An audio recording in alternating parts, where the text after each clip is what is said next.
Welcome back to The Vocalist. Today we are listening to David Bowie.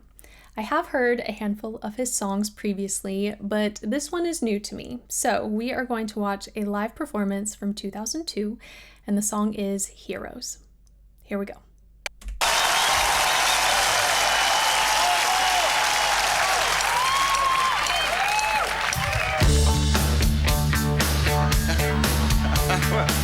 You can beat me. Yeah. And I drink all the time. 'Cause we're lovers, and that is the fact. Yes, we're lovers, and that is that. Though nothing will drive them away, we can beat them forever and ever. We can be heroes just for one day.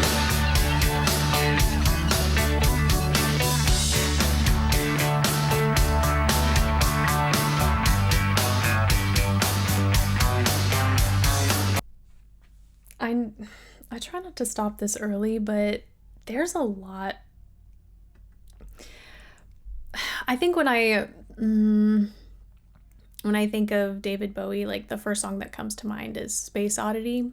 And I know I have to take into account sort of the progression of his career over the years, and how his voice, it changed enough that you can still very much distinguish this is David Bowie, but there are some new characteristics in his sound that I don't think I really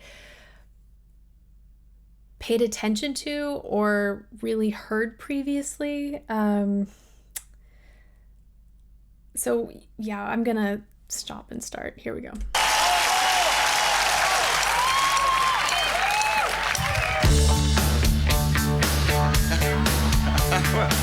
You can beat me. Yeah. And I drink all the time. I feel like he always had access to this really rich, deep sound, but maybe I just haven't heard enough of his songs where that was showcased. But in this particular clip, I'm getting a lot more grit in his tone than I'm used to, which I'm loving it. I feel like it's just the perfect amount of texture to where you still get like the tone of the note, but it's got a bit of edge to it.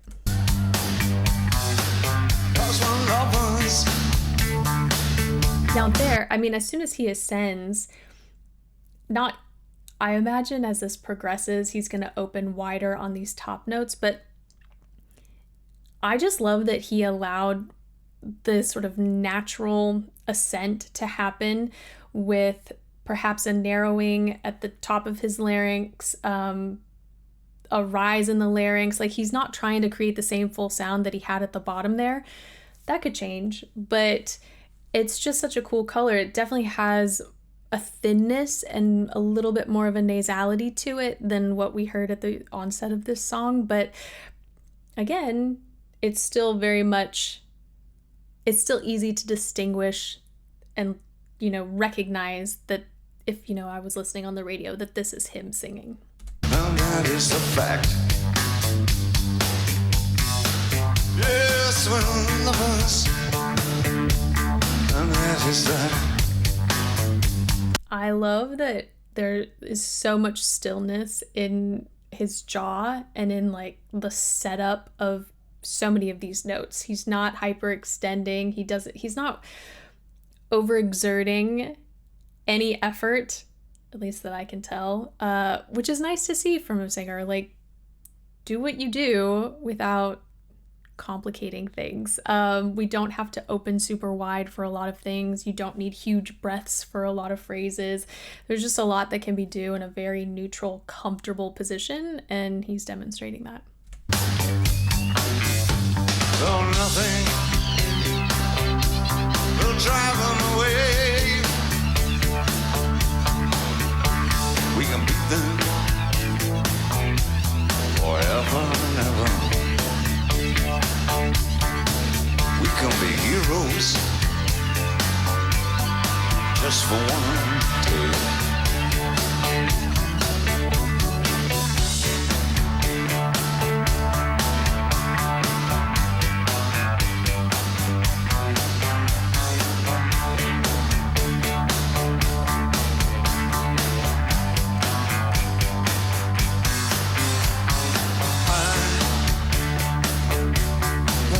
I could swim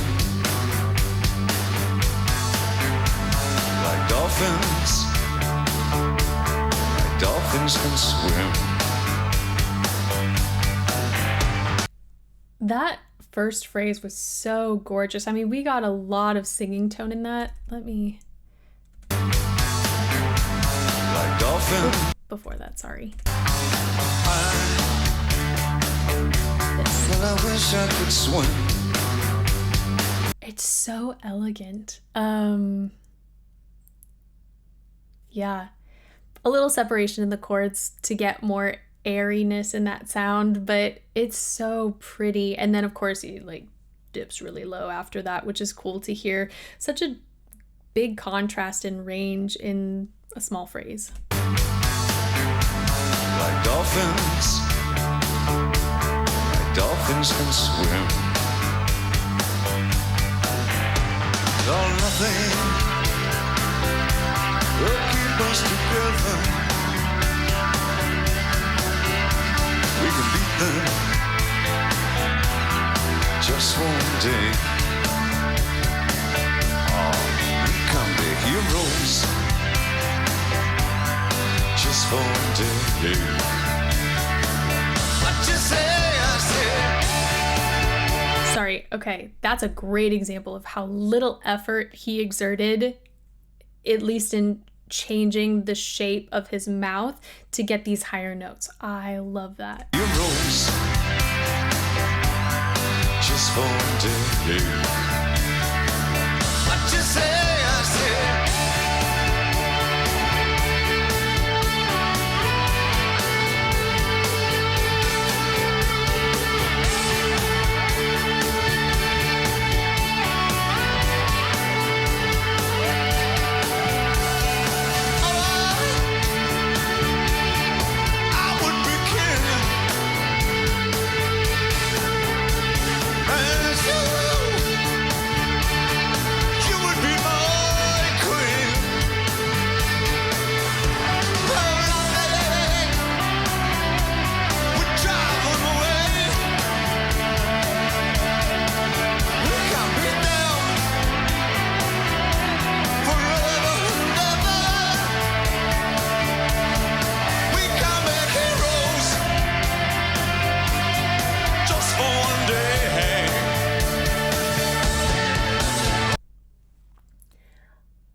So many sounds, so many colors, so many textures in one chorus. I'm not surprised because it's David Bowie, and I feel like, again, I've heard a handful of his songs, but I in my mind he's always been like an incredible storyteller, not afraid to really take performances and like actual vocal performances, not just, you know, physical performances, to their maximum potential. And while he has an incredible voice, it for so many reasons, his vocals never strike me as his principal concern. And I think there's something very freeing about that. as a singer, and something very honest about that as an artist. So I'll just kind of point out like the areas that seem where it seems like the vocals are just kind of along for the ride because he has a different intention at that particular point in the song. Actually, let me back it up even more. You would be my queen. So that really full, beautiful, sustained singing right there.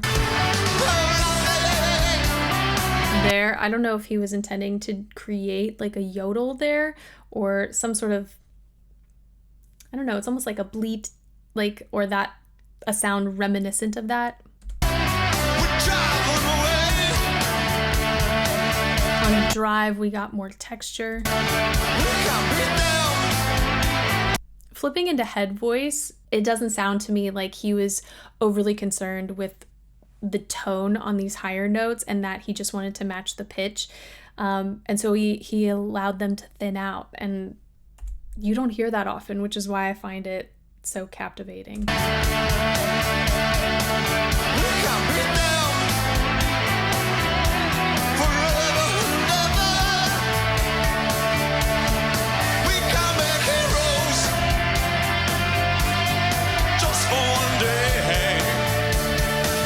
All of that, like there was a thinning, he went into like a mix and then back into that really full, beautiful, neutral tone of his in mid-range. It's so much variety.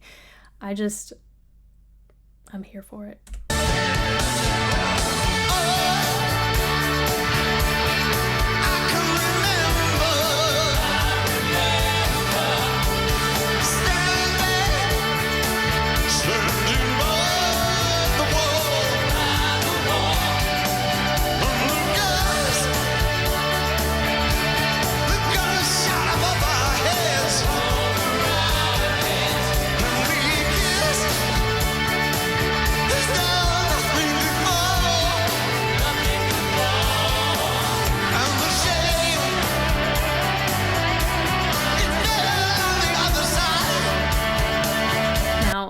We're higher up in his range in an area that I think previously he would have been okay just letting it flip into head voice, but you can see now we're getting a little bit of extension. The jaw is lowering more space is being created, more width is being created, and that's helping him, amongst other things, to keep this particular part of the song in a chest dominant mix so that it has more press in the sound.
got me at the end there.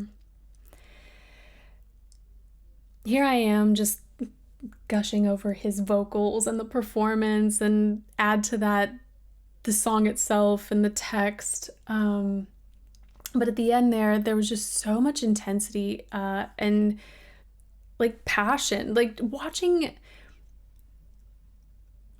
someone with such an incredible career, with like this magnetic pull, and like seeing him give so much of himself in a performance, I just found incredibly moving. And yeah, that was an experience. I definitely need to listen to the studio recording, because he popped into head voice pretty consistently on those. I can't remember what part it was. Yeah, I'll have a listen to see if that's always been a thing. I still stand by my comment in that vocals didn't seem to be his priority. Instead, it's kind of like the overall aesthetic of the song by doing that. Because, you know, this was definitely on more of like the rock side of things in my mind. And when I think about a lot of rock singers, like they would just go so hard and use so much air and so much press in order to get those particular notes to come out in something that's like a chest dominant mix. And so hearing him just allow that flip to happen, almost like it sounds like a break in the voice, even though it's not, it's very intentional. I don't know. I get it. Like as singers, there's an element of ego because you want to show your skill. You want to like show your worth, that you deserve to like have a platform. But I just think it's so cool when people who can do a lot decide to do something that, I don't know, doesn't scream technical prowess, and instead just like makes me pay closer attention to a performance or a vocal line or something different, something other than just incredible singing. So we'll leave it at that. Thank you guys so much for watching with me, and hopefully I will see you next time.